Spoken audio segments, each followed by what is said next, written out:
Auzubillahi Bismillahirrahmanirrahim. In this video, we'll talk about the importance of O-level English and why we should go for O-levels, especially English subject. And we will provide you a brief introduction of English 1, 1, 2, 3.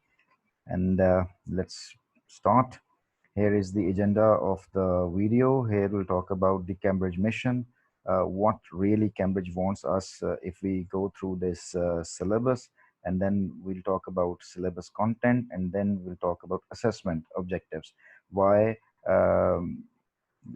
Cambridge sets examination for the students, and what are the outcomes of it. If we study O levels, what kind of things we can get out of this syllabus. So it's a very important video for you.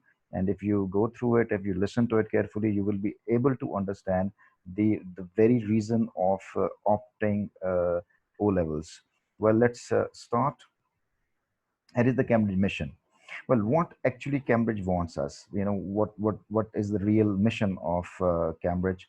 What sort of things they want from their students to do it? For example, he says that the mission of the Cambridge is to provide international qualifications and to prepare the students to be leaders in their respective fields. This is the most important thing, leaders. So the students who are going to opt for O levels, they are meant to make the leaders. They should be leaders in their respective fields. So the very first point is they want you to be a leader in the respective fields. Cambridge claims to develop students who are, well, they claim that if they are go for O levels, they will develop confidence in them.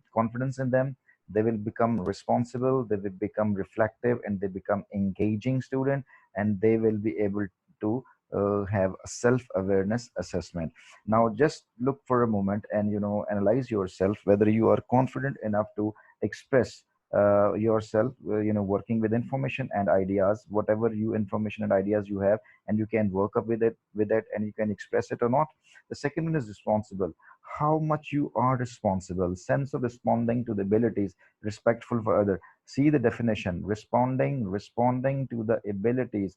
Every human being, every child, every person who is born in this world is born with some abilities, and how much he can respond to the abilities, whatever he has. Whatever abilities you have, first you need to analyze yourself whether you are able or not.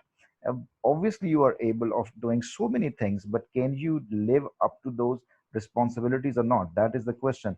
And Cambridge claims that they could, or they should, or they would, or they must make you a responsible person. The next one is reflective. Reflective means as a learner is developing ability to learn. Reflective means thinkers. They can think well, they can develop the ideas well, and they're engaging means intellectually, socially, and mentally. They can engage other people, they can make other people, attract other people to make them listen what you are talking about. They are engaging people. And self-awareness, knowing one style and audience. They must know who they are and to whom they are going to talk about. Well, these are the Cambridge mission. And obviously, if you go through this system, and you will be able to see yourself whether you have got all these things or not. Well, the next one is Cambridge mission. So what is the Cambridge mission? I think it is the same slide that I have done. The mission of the Cambridge is to provide yes, of the same confidence. We have talked about it. Well, the next one is, well, what our mission is. I have added something more into it. If you, being a Muslim country, or we are living in a country where we are facing so many problems. Uh, Along with the missions of Cambridge, I would suggest you, confidence is there. Yes, it should be the basic trait of a student. Competence should also be there. Yes, competence means the ability. They are competent enough to do something. The very, very important thing that is called character. You see that Cambridge does not provide you the guarantee to make you characterful, but here, if you come to our institution or organization, we will focus on this very particular point, that we will talk about your character. We will try to build up your character. And do you know what character is? Well, character is means that you must have got some rules and regulations, principles in your life, and you know how to follow those principles. Well, the responsibility, that is very much already we have mentioned it. And God fearing, wow, the wonderful point. Do you know that you cannot exhibit your character unless you are a God fearing person? The one Takwa is also called. Well, this is our mission, along with those Cambridge mission, and we will have a wonderful personality after going through this syllabus. Well, the next one is what is the syllabus aims, the kind of books that we will go and what we'll get out of those books. So the very one is communicative competence. The communicative competence means you think something and you know how to express easily, confidently, strongly to the person who is listening to you. The ability to communicate, the ability to communicate is called communicative competence. The next one is creativity, wonderful trait. The ability to use language, experience, imagination to respond to new situation, create original ideas, and make a positive impact. That is called the creativity, and the very important point, creativity. So the critical skills mean the ability to scan, filter, and analyze different forms of information, identify and respond to main ideas. Students, that is a very, very important thing. Instead of following the same rules and regulations, instead of following blind things blindly, follow the things blindly. Well, it's not the case. What is the thing? You must know how to analyze the information that is provided to you. Well, somebody comes to you and say that, look, what is going on outside.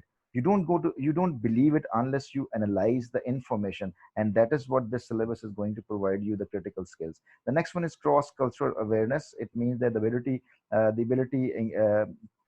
ability engage with issues inside and outside community, dealing with the both familiar and unfamiliar situations. Suppose you are across the road and you come across so many people over there, and you must know how to deal with this. Because the cross-cultural communication, or awareness, is a vast subject where you ensure, and this syllabus aims to teach you all that things. Well, the next one is assessment objectives. Um Assessment is, they are just going to make you skillful only two things. One is reading and another is writing. So the writing have 5 levels, and these 5 levels are, they want to make you articulate experience, express what is taught, felt, and imagined. Next, sequence facts, ideas, and opinions. Use a range of appropriate vocabulary. Use a register appropriate to the audience and context. Make accurate use of spelling, punctuation, and grammar. This is the ultimate goal of the Cambridge, that they want you to write including all these points. And the second one is, this is a reading, reading competencies. Demonstrate, understand to explicit meanings, demonstrate, understand or implicit meanings. What is explicit and what is implicit, obviously in the next videos, then I'll explain you how to read well. I'll explain you in detail. Well, the main aim of this video is to just to have an idea what sort of things they want you to understand. Well, this is syllabus content. It's a bit lengthy. Just I'm going to ignore it. Come to the main point, because I don't want to make this video long. So just come to the main point. Just come to the main point. Uh, Here is the main point.